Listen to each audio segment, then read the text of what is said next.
quel est l'agenda de ceux qui nous imposent tout ça? Vu qu'il n'est pas sanitaire, vu qu'ils recommencent avec l'Ukraine, vu qu'ils recommencent avec l'énergie, vu qu'ils ont l'air de vouloir recommencer avec la question climatique, c'est quoi au fond qui les habite? Et là, nous sommes dans cet extraordinaire paradoxe qui est que d'un côté, ils le disent aussi ouvertement qu'il est possible, mais que dans l'état de déboussolement collectif dans lequel on est, c'est la meilleure manière de le cacher. Et ils le disent, ce qu'ils veulent, c'est une identité numérique qui permette de faire en sorte que chaque déplacement, chaque mouvement, chaque achat, chaque acte de chacun puisse être surveillé en permanence. Et Yuval Harari l'a dit. Il a dit, cette crise du Covid a montré qu'on pouvait, pour des raisons d'utilité publique, faire en sorte que les gens acceptent d'être séquestrés à domicile et d'être limités dans leurs déplacements et surveillés en permanence. Concluant, l'expérience a été réussie. La crise en Ukraine, un ancien colonel des services secrets suisses, Jacques Beau, qui était le contact avec l'OTAN, dit publiquement « Tout ce que vous entendez par les médias mainstream sur la situation en Ukraine n'est que de la propagande ». L'ancien contact de l'OTAN. Vous voyez, on ne fera pas de moi un pro-Poutine et un pro-guerre, c'est toujours des populations civiles qui subissent les conséquences des guerres. Mais tout ce qu'on vous dit jour après jour dans les journaux et les télévisions est archi faux et n'a pour but que de vous faire accepter des choses que nous devrions tous refuser.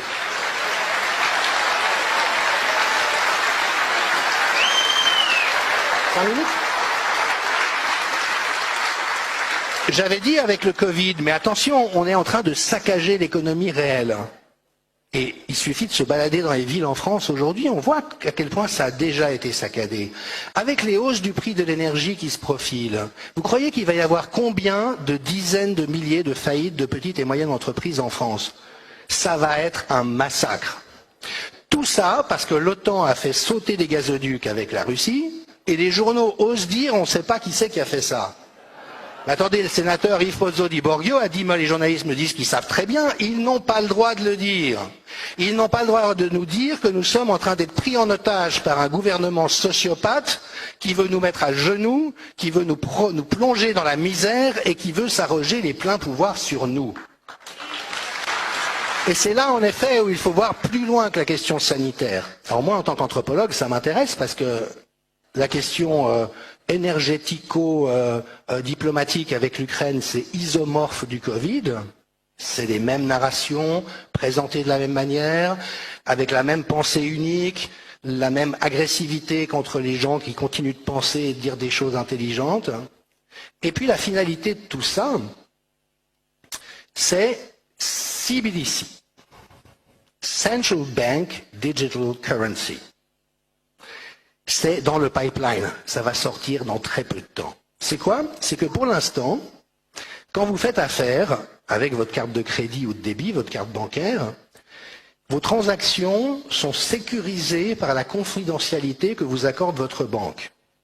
Et puis, une fois par jour, les banques échangent toutes leurs transactions, sans dire qui a acheté quoi, mais les transferts se font, et ça recommence chaque jour.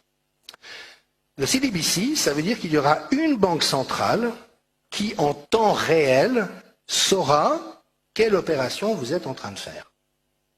Et donc peut intervenir pour bloquer la transaction. Donc s'il y a un confinement qui dit que vous n'avez pas le droit d'aller à plus d'1 kilomètre de chez vous, et que vous faites un achat à 2 kilomètres de chez vous, vous ne pouvez pas acheter. Si vous avez déjà acheté 200 grammes de viande une semaine, le 7e jour, vous avez dépassé le quota 30 grammes par jour, vous ne pouvez pas l'acheter. Crédit carbone, crédit essence, crédit ceci, crédit cela. Et le jour où ces géants vous coupent l'accès à votre monnaie numérique, eh ben vous n'avez plus aucun moyen de subsistance. Alors il faut bien comprendre que derrière ce gouvernement mondial qui se met en place, tous les dirigeants de nos pays sont des pantins d'un cercle qui s'appelle le World Economic Forum, que personne n'a élu, qui représente les plus riches, les plus mafieux, les plus sans foi ni loi. Ils se sont accaparés le pouvoir dans tous nos pays, ça n'est plus le peuple qui décide, Est-ce que la France a approuvé le traité d'Union européenne? Mais ils s'en foutent. Hein. Peu importe ce que les peuples pensent. Dernier Premier ministre anglais, pas indien, sorti de nulle part. Il n'a jamais rien fait, il n'a jamais milité, il n'a jamais rassemblé des gens autour de ses idées. Ça n'est qu'un pantin du World Economic Forum. Et ces gens disent très clairement ce qu'ils ont à l'esprit. Ils veulent robotiser les êtres humains, réserver le meilleur de l'existence à un groupe extrêmement restreint, et cela passe par l'instauration d'une identité numérique, du crédit social, qui fait que demain, s'ils peuvent savoir que vous êtes venu à une assemblée comme celle-là, vous n'aurez plus accès à votre compte bancaire pendant une semaine. C'est ça le monde qu'ils sont en train de préparer, si on recoupe toutes les hypothèses qui sont sur la table et ce qu'ils disent eux-mêmes ouvertement. Le Forum économique mondial a des ressemblances extrêmement troublantes avec le nazisme. C'est la même idéologie, le transhumanisme et le nazisme, c'est la même idéologie, les sous-hommes, les surhommes. Le fait qu'il faut tout contrôler, qu'il faut avoir pris possession de la vie des individus dans chaque recoin.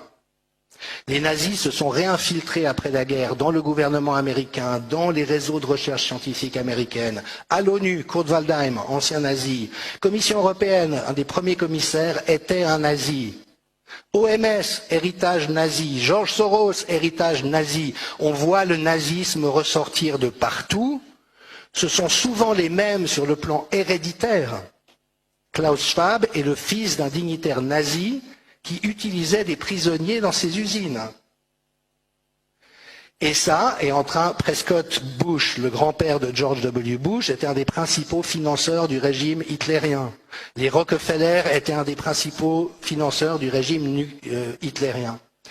Donc, je n'affirme rien à ce stade, mais on a un faisceau d'éléments très inquiétants et qui commencent à être probants, qui laisse entrevoir que nous sommes probablement face à un retour de la pieuvre.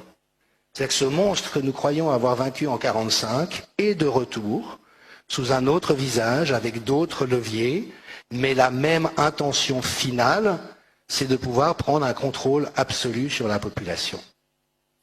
Alors,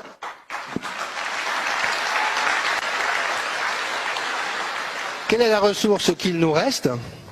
C'est celle de la présence. Nous devons être partout sur le terrain, comme vous le faites magnifiquement, devant les écoles, devant les hôpitaux, devant les mairies, devant les ministères. Être là et regarder les gens dans les yeux. Parce que quand vous avez en face de vous quelqu'un qui n'a pas peur, qui n'est pas enragé ou avec le fantasme de vous démolir, mais qui vous regarde droit dans les yeux en vous disant « mais c'est juste ignoble ce que tu es en train de faire et tu devrais avoir honte ». Il y a quelque chose dans notre humanité qui tient, et ça n'est que en nous appuyant collectivement sur notre humanité que nous y arriverons. Il faut envoyer des courriers aux directeurs d'hôpitaux, envoyer des courriers à la presse, après chaque article. Mais vous n'en avez pas assez de parler d'anti-vax, alors que l'expérimentation en cours soulève énormément de questions qu'il serait de votre devoir de traiter impartialement dans vos colonnes. Écrire aux écoles et aux directeurs d'école. Il n'y a aucune étude au monde qui montre l'utilité du masque, alors qu'on sait que ça asphyxie les mômes, l'hypercapnie, et que ça augmente les infections de toutes sortes. Leur écrire, mais vous n'avez pas honte d'abuser et de torturer ainsi les enfants, alors qu'il n'y a pas une seule étude qui justifie ce que vous êtes en train de faire. Et je pense que c'est vraiment dans cette voix haute, claire, forte, posée, et qui surtout n'a pas peur, et n'a pas peur de dire les choses, que nous avons une chance de les mettre en échec, parce qu'il va y avoir une explosion. Mon maître en anthropologie vient d'écrire l'ère des soulèvements, il va y avoir des soulèvements, il dit même le sang va couler. C'est triste, je ne l'appelle aucunement, mais quand vous maltraitez autant une population de manière aussi perverse, tôt ou tard, vous avez des flambées. Nous allons vers des temps extrêmement difficiles. Notre devoir à nous, c'est le calme, la clarté, la fermeté et l'irréductibilité qui, paraît-il, est une vertu gauloise. Merci.